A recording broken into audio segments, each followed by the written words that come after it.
Du Trizac. Il n'a peur de rien, sauf peut-être des qu'on orange. Loïc Tassé est avec nous pour parler essentiellement de Donald Trump. Alors, Donald Trump Mais est non, né Benoît. en 1900.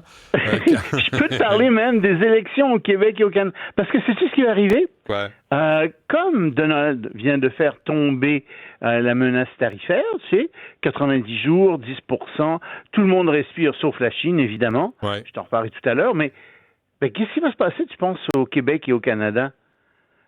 La tension de Donald Trump vient de tomber aussi.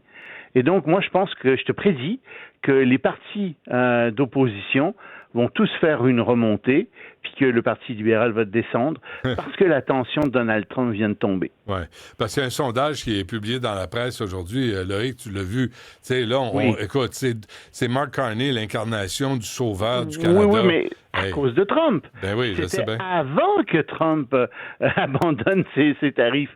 Donc, il y avait toute cette angoisse qui était là. Puis oui, face à l'angoisse tarifaire, c'est Carney qui est choisi par la majorité des électeurs. OK, mais sans angoisse tarifaire, pas sûr, moi. Fais le ménage là-dedans, Loïc, là, parce que tu as vécu en Chine, là, on s'est connus parce que on voulait parler de la Chine, là, ce qui se passait, mais fais le ménage là-dedans. Là. On le sait, là c'est 10%, sauf ce qui est sous l'accord de libre-échange. Parfait. OK, la Chine et les États-Unis.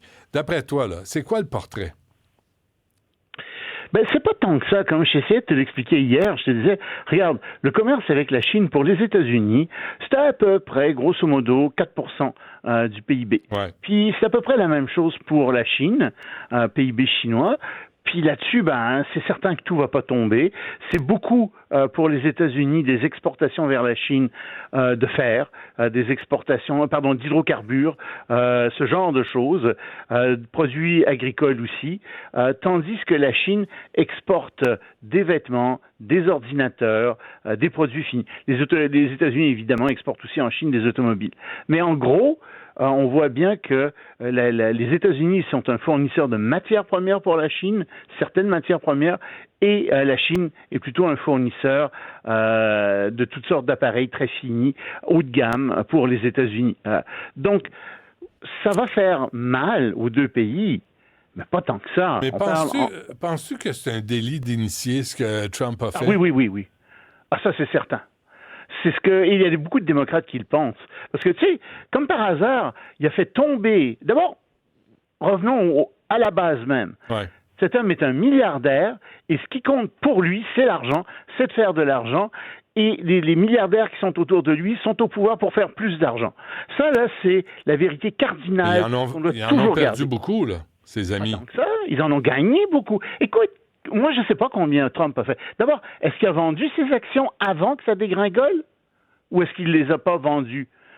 Puis les autres, qu'est-ce qu'ils ont fait? Est-ce qu'ils ont vendu leurs actions ou ils ne les ont pas vendues? Alors, s'ils ont vendu avant que Trump rentre dans cette guerre de tarifs, et à mon avis, il savait que ça arrivait, et je pense que sa famille le savait, et les démocrates ont raison de soupçonner un délit d'initié, s'ils ont vendu avant, puis qu'ils ont racheté juste avant que Trump dise, on efface tout, mais ils ont fait un coup d'argent exceptionnel. Mm-hmm. Puis j'ai l'impression qu'il y a de ça là-dessous. Mais on ne peut pas le savoir. Parce que Trump a renvoyé tous les inspecteurs généraux, à la fin janvier, tous les gens qui, normalement, justement, enquêtent sur ce genre de délit d'initié. Il a renvoyé ça du gouvernement américain. Ça pose un sacré problème. Et on peut soupçonner, étant donné qu'il les a renvoyés, étant donné que c'est un homme qui est un criminel, étant donné que c'est quelqu'un qui adore l'argent, on peut soupçonner, en effet, qu'il a commis un délit d'initié et que toute cette histoire internationale de tarifs, ça n'avait pas pour but de protéger les États-Unis tant que ça, de Make America Great Again.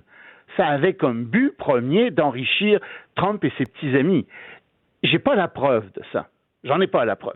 Mais disons que ça commence à ressembler drôlement à ça, ce qu'on est en train de voir, et c'est particulièrement choquant. Ouais. Et la Chine essaie de se trouver des alliés, mais pas si facile que ça, là. ça marche pas. Parce que le gouvernement chinois lui-même est un gouvernement auquel les gens n'ont pas confiance. En général, à cause de ce qui s'est passé pendant la COVID-19, tous les mensonges qu'ils ont fait, et commercialement aussi. Ce sont des gens qui, tu sais, par exemple, disent « Ah, on est un pays en voie de développement. » Ben voyons donc, un pays en voie de développement, mon œil. En parité de pouvoir d'achat, vous êtes la puissance économique la plus forte au monde, et puis, même en termes réels, vous êtes le deuxième pays le plus riche au monde, puis même par habitant, vous n'êtes même plus un pays en voie de développement. Le PIB par habitant est de l'ordre de 22 000 $ américains en termes réels, plus en parité de pouvoir d'achat encore. Donc, vous n'êtes pas un pays en voie de... Oui, regardez comment on fait pitié. Non, vous faites pas pitié.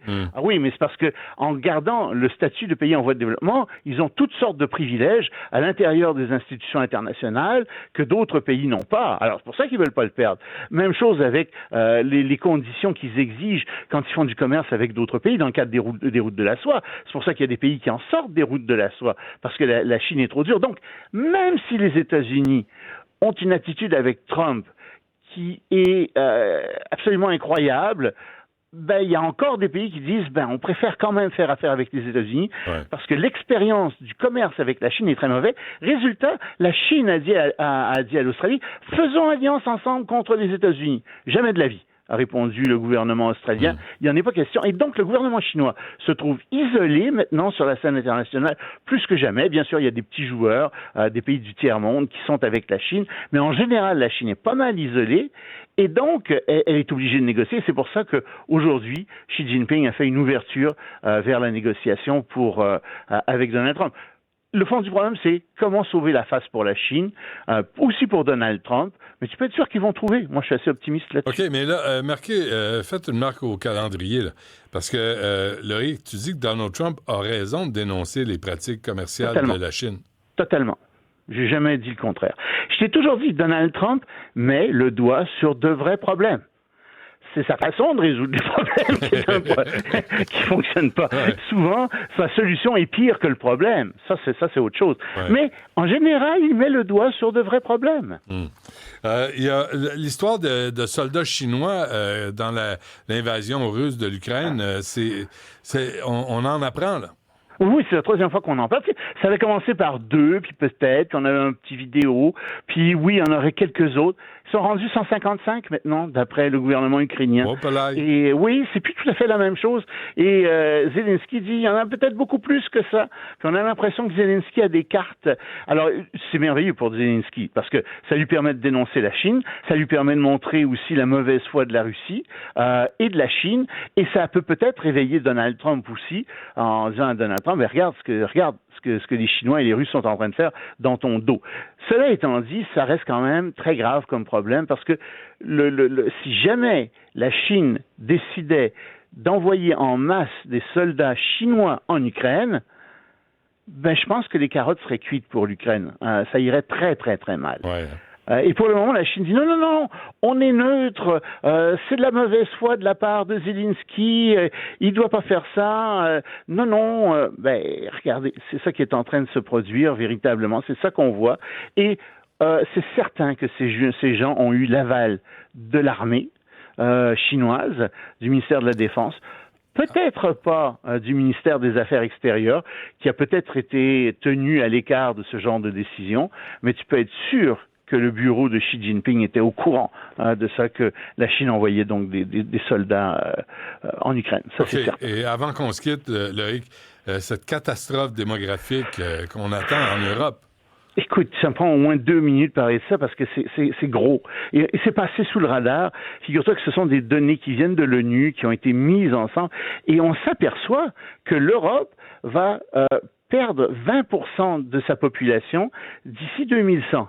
Ça peut te sembler loin 2100, mais c'est pas loin du tout 2100. C'est en termes démographiques, c'est très très bientôt, et les effets vont commencer ou commencent même déjà à se faire sentir là-dessus. Si tu veux comparer, regarde ce qui arrive avec le Japon. Le Japon aussi va perdre énormément de sa population, peut-être la moitié de sa population, un peu à plus brève échéance. On parle. Mais il va quand même perdre sa population. Et donc, c'est un gros problème. Mais les chutes sont incroyables. Tu as des chutes de population de 60% dans certains pays. On parle de la Biélorussie, de la Lituanie, de la Bosnie-Herzégovine, de l'Ukraine. 61% de la population de l'Ukraine. Il y a un autre groupe qui va perdre entre 40 et 50% de sa population. L'Italie, la Roumanie, la Croatie, la Serbie, la Bulgarie et la Pologne.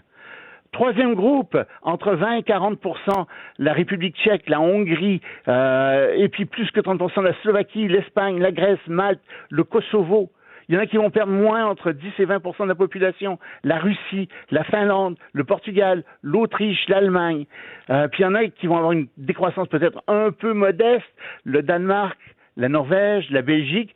Il y a quelques pays, très très peu, dont la population va croître autour de 5%. On parle de la France, de la Grande-Bretagne, la Suède, la Suisse et du Luxembourg. Et regarde, ce sont les pays d'Europe de l'Est en général, et la Russie, qui vont perdre le plus de population. Ça veut dire que les dirigeants, à l'heure actuelle, ils se disent, oh, ça va aller mal pour notre population. Ouais. Qui va payer les retraites? Comment est-ce que l'économie va croître? Comment est-ce qu'on peut faire augmenter la population? Et c'est très, très, très difficile à faire d'avoir des politiques natalistes.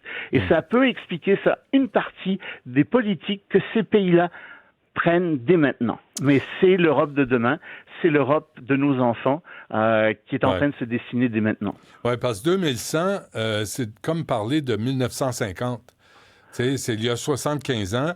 2100, c'est dans 75 ans. Je vais vous dire quelque chose. Ça va vite, là. Ça va plus vite qu'on pense. Oui, puis en fait, les effets, ça va être ça en 2100. Mais tu sais, s'ils perdent 10% de la population en 2060... ben déjà, ça va faire extrêmement mal. Ouais. Imagine au Québec si on perdait 10% de notre population en 2060. On commencerait à en ressentir des effets déjà. Déjà, on ressent les effets du vieillissement, mais on va avoir des effets aussi. Nous, notre population va plutôt être stagnante, mais ces pays-là ont une population décroissante. Parfait. On se laisse là-dessus, Loïc Tassé. Merci. À demain. Salut. Au revoir.